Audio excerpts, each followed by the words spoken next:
tudo bem? Seja bem-vindo ao nosso vídeo da disciplina MO 640 do Instituto de Computação da Unicamp. Eu sou o Ricardo. E eu sou o Pedro.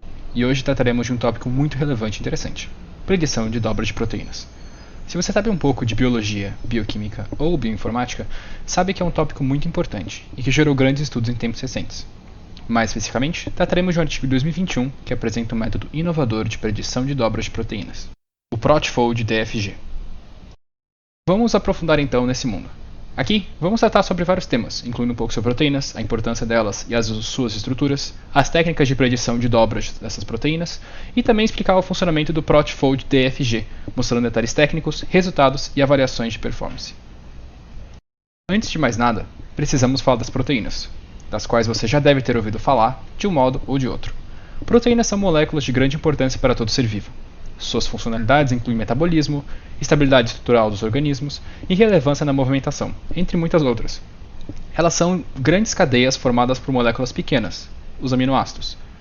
Existem mais de 500 aminoácidos na natureza, mas apenas 22 desses, os chamados alfa-aminoácidos, aparecem no código genético de toda a vida conhecida. E dentre esses, apenas 20 aparecem na maioria dos organismos. Esses aminoácidos se ligam por meio de ligações peptídicas para formar cadeias proteicas. No geral, proteínas são classificadas quanto às chamadas estruturas, as quais são separadas em estruturas primária, secundária, terciária e quaternária. A estrutura primária é a sequência de aminoácidos que compõe a proteína. Cada proteína tem uma sequência específica de aminoácidos, e ela é a base para todas as demais propriedades e estruturas da proteína. A estrutura secundária é caracterizada pela interação entre segmentos da cadeia proteica, geralmente lidando com a forma espacial local dos átomos da cadeia principal da proteína, sem considerar pontas e outras cadeias polipeptídicas presentes. É caracterizada por padrões repetitivos e regulares, sendo suas principais configurações os arranjos alfa-hélice, que é uma conformação helicoidal em torno de um eixo, e o beta-folha, que é um formato zigue-zague. A estrutura terciária, que será o enfoque da nossa apresentação aqui, é a forma tridimensional que uma cadeia polipeptídica possui no espaço. Ela é definida pelas curvas e dobras causadas pela interação de resíduos que compõem a molécula da proteína, e mesmo segmentos distantes podem interagir de forma significativa. Logo, a predição de como essas dobras ocorrem não é trivial a partir apenas da sequência de aminoácidos. A estrutura quaternária é a configuração espacial e interações de proteínas, que possuem várias cadeias polipeptídicas, e é a única estrutura que acomoda essas proteínas. Nesse sentido, a vasta gama de possibilidades de estruturação terciária de uma proteína está intrinsecamente ligada a como essa proteína interage com o meio e qual será sua função. Assim sendo, entender como acontece o processo químico de dobramento dessas estruturas é de suma importância para entender sua estrutura final e, consequentemente, a sua função. O protein folding é um processo extremamente específico, o qual possui padrões que podem ser associados à sua estrutura secundária prévia e a propriedades gerais intrínsecas à sua cadeia polipeptídica, sendo realizado, em sua maioria, espontaneamente após a síntese no interior das células. Ainda assim, mesmo sabendo dessa associação, o processo de dobramento é bastante difícil de ser reproduzido experimentalmente, pelo fato de que qualquer interação indesejada com o meio pode levar a um dobramento diferente, que por sua vez leva a outro e assim sucessivamente, até que a estrutura esteja completamente diferente da alcançada levando em consideração apenas sua cadeia originária. Desse modo, é de interesse de vários campos da química, biologia e saúde projetar como esses dobramentos acontecem e consegui-los prevê-los de maneira computacional com o intuito de estudar a relação entre a sequência de aminoácidos e a estrutura tridimensional das proteínas, além de entender suas funcionalidades.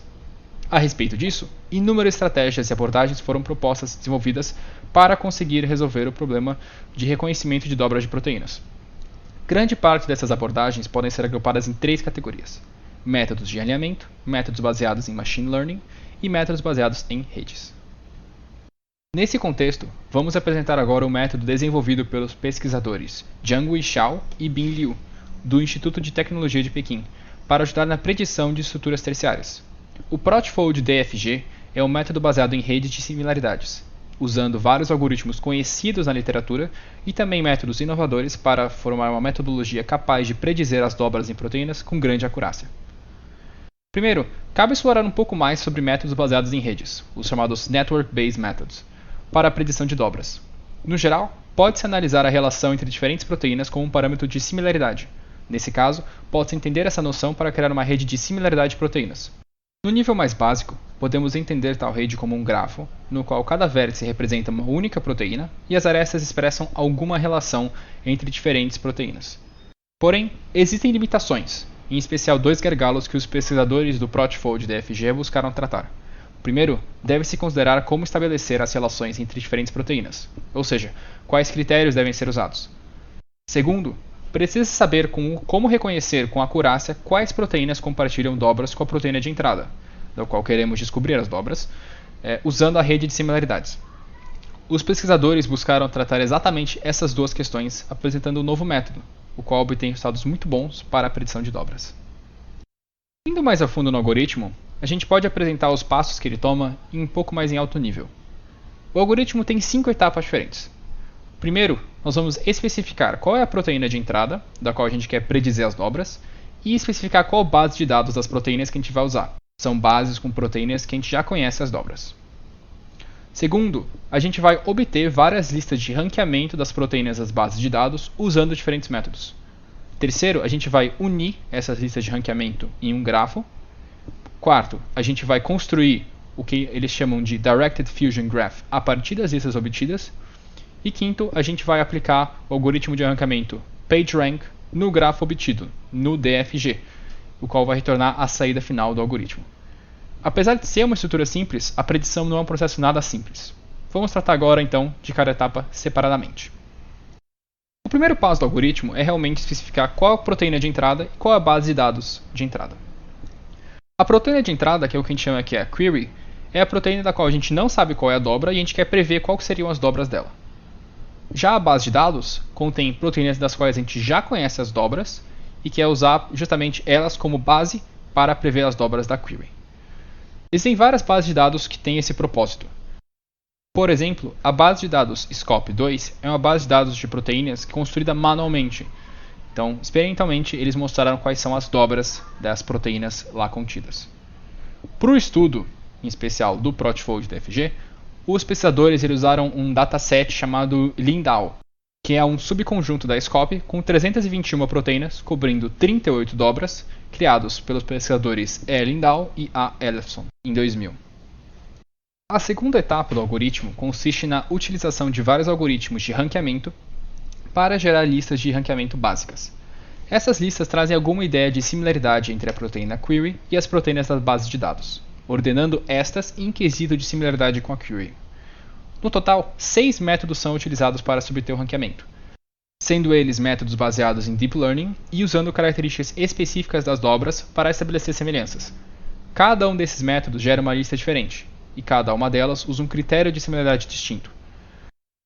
Os métodos são o Deep SVM Fold baseado em CCM, o Deep SVM Fold baseado em PSFM, o Motif CNN Fold baseado em CCM, o Motif CCM Fold baseado em PSFM e o Fold LTR-TCP. Um outro detalhe importante de citar é que as listas de ranqueamento podem ser vistas como grafos dirigidos. Cada vértice é dado por uma das proteínas das bases de dados e existe um arco de U para V se U aparece imediatamente depois de V na lista de ranqueamento. Logo, acabam formando um caminho dirigido, representando o ranqueamento. O terceiro passo do algoritmo é fazer a junção das listas de ranqueamento obtidas em um grafo. Os 6 métodos geram suas listas que podem, como dito, ser entendidas como grafos, de modo que a gente pode estabelecer algum método para uni-las. No caso, nós vamos construir um novo grafo dirigido G usando as seguintes regras. Primeiro, cada proteína da base de dados representa um vértice. Isso, de fato, não mudou. Segundo, vamos definir que existe um arco de U para V se, e somente se, em ao menos uma das listas originais, V possui maior semelhança, ou seja, possui um menor número de rank, com a query do que U naquele método específico. É importante ressaltar que apesar do grafo G poder ser usado como uma rede de similaridades, ele não é capaz de mostrar relações mais sutis entre as proteínas. Por exemplo, qualquer relação em G está limitada a arestas. Logo, precisamos de algo mais forte, que é o que vai nos levar para a próxima etapa. Antes disso, vamos apenas mostrar um exemplo para deixar as coisas mais claras. Aqui nós temos 3 métodos de ranqueamento sendo aplicados nessa base de dados com 3 proteínas, A, B e C. O primeiro método retornou que o rank seria 1 para A, 2 para B e 3 para C. O segundo método mostrou que o rank seria 1 para A, 2 para C e 3 para B. Já o terceiro método mostrou que o rank seria 1 para B, 2 para A e 3 para C. Vamos então juntar essas listas. Se nós pegarmos já o primeiro ranqueamento, nós vemos que os vértices representando B e C vão apontar para A, por causa que o rank dela é menor que os dois. Porém, se nós analisarmos o segundo ranqueamento, nós vemos que agora a proteína B aponta para a proteína C. Já o terceiro ranqueamento mostra que tanto A quanto C apontam para B. Com isso, nós temos essa lista final unida, esse grafo G, como mostrado. Agora, nós podemos partir para a construção do Directed Fusion Graph, o DFG. A primeira coisa que nós vamos introduzir antes de tratar exatamente como ele é construído é a noção de normalização de uma lista de ranqueamento. Dada uma lista ML gerada pelo método L, a normalização é dada por essa expressão que a gente vê. Isso vai ser usado mais adiante quando a gente for colocar peso nas arestas do DFG.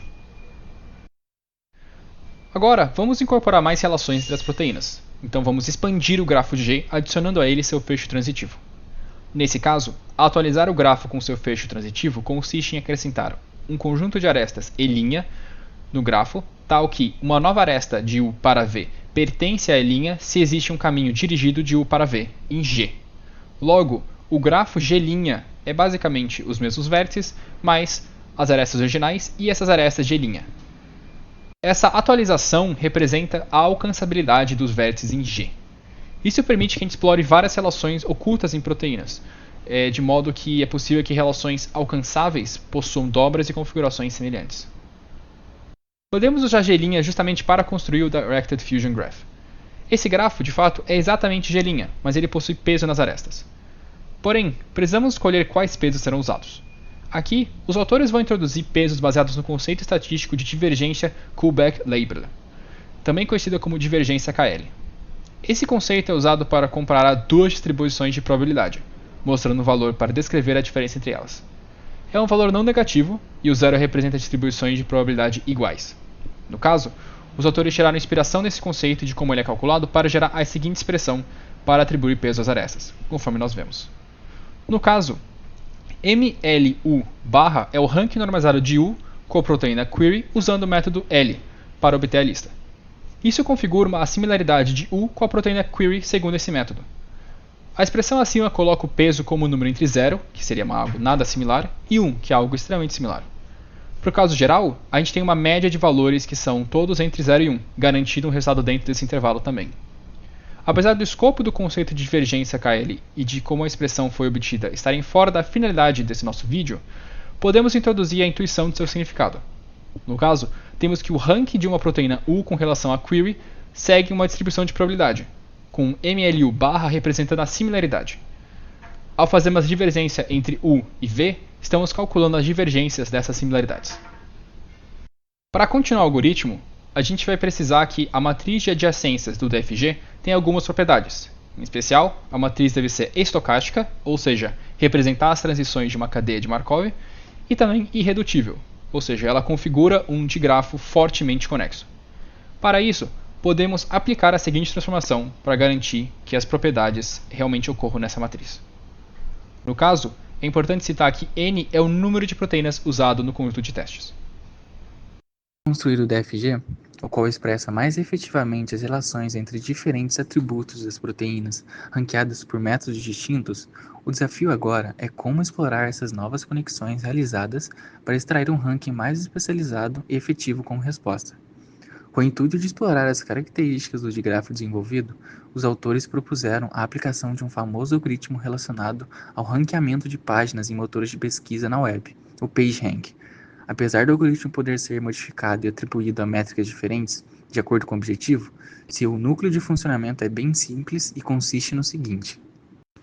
Dado um conjunto de páginas na web correlacionadas com uma pesquisa em um motor de busca e tendo como objetivo ranquear essas páginas com seu nível de relevância, o PageRank usa como métrica de significância as quantidades de hiperlinks que referenciam essa página, backlinks ou in-edges, assim como a quantidade de hiperlinks que saem dessa página, forward links ou out-edges. Nesse sentido, é de se esperar que páginas com mais backlinks possuam mais relevância, ao contrário de páginas com menos backlinks. o que é verdade na maioria dos casos. Porém, pode haver alguma página que não tenha muitos backlinks, mas que tenha como uma dessas INEDs uma página muito referenciada e muito importante, aumentando assim sua importância mesmo com menos backlinks. O objetivo do PageRank é justamente abusar da transitividade do grafo para que os dois casos sejam contemplados. O que ele de fato faz é inicialmente atribuir um valor de importância igual para cada página e iterativamente alterar o valor de uma página qualquer X, utilizando o valor de backlinks das páginas que referenciam essa página X.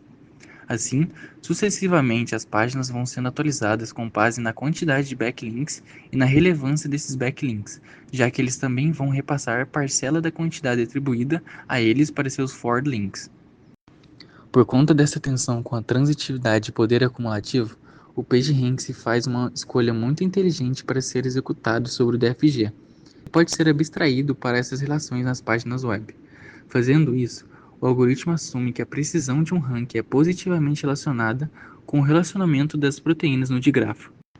Formalizando o problema de ranqueamento na web, seja uma página web, FU o conjunto de alt-ads de U e BU o conjunto de in-ads de U, então um ranqueamento feito pelo PageRank seria definido pela expressão em destaque, onde RU seria a pontuação definida para U, ou seja, sua importância seria calculada através da soma das importâncias derivadas de seus backlinks.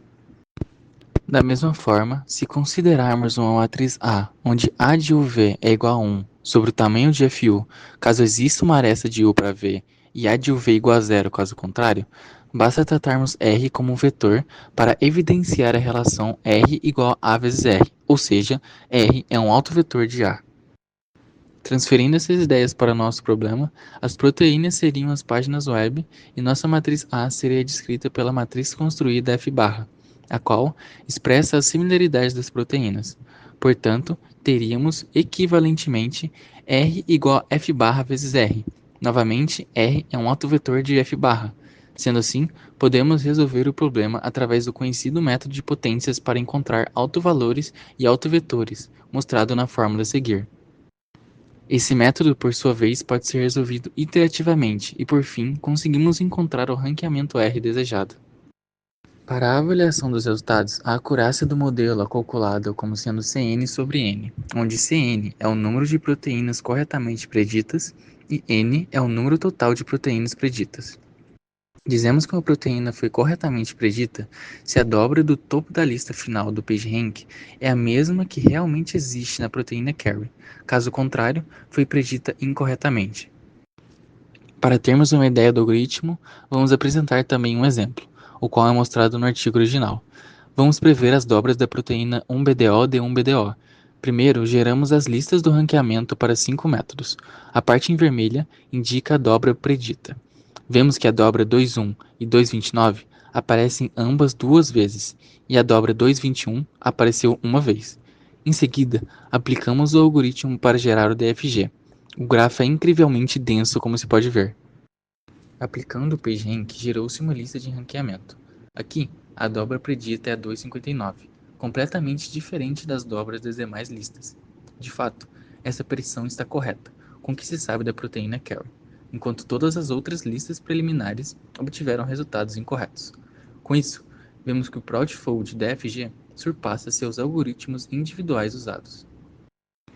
Uma vez que entendemos os conceitos e as ideias do método proposto, podemos avaliar os resultados obtidos com o método e também apresentar as diferenças que algumas das escolhas do algoritmo fazem na sua acurácia. Trataremos dos seguintes tópicos: influência dos métodos do ranqueamento na performance geral, impacto como o uso do fecho transitivo, divergência KL e algoritmos de análise de links, além de comparar esse método com 35 outros métodos. No estudo, os pesquisadores usaram 6 métodos de ranqueamento específicos para gerarem as listas de ranqueamento básicas das proteínas de base de dados. Esses 6 métodos foram escolhidos por 2 principais motivos. Primeiro, são métodos da estado da arte no campo de reconhecimento de proteínas. Segundo, eles são baseados em diferentes teorias e técnicas, de modo que são complementares e não antagônicos. Os pesquisadores realizaram vários testes com diferentes combinações até encontrar aquela que resultasse em melhor acurácia. Nota-se que o uso do método DeepFR e FoldLTR-TCP juntos resultou em uma acurácia menor.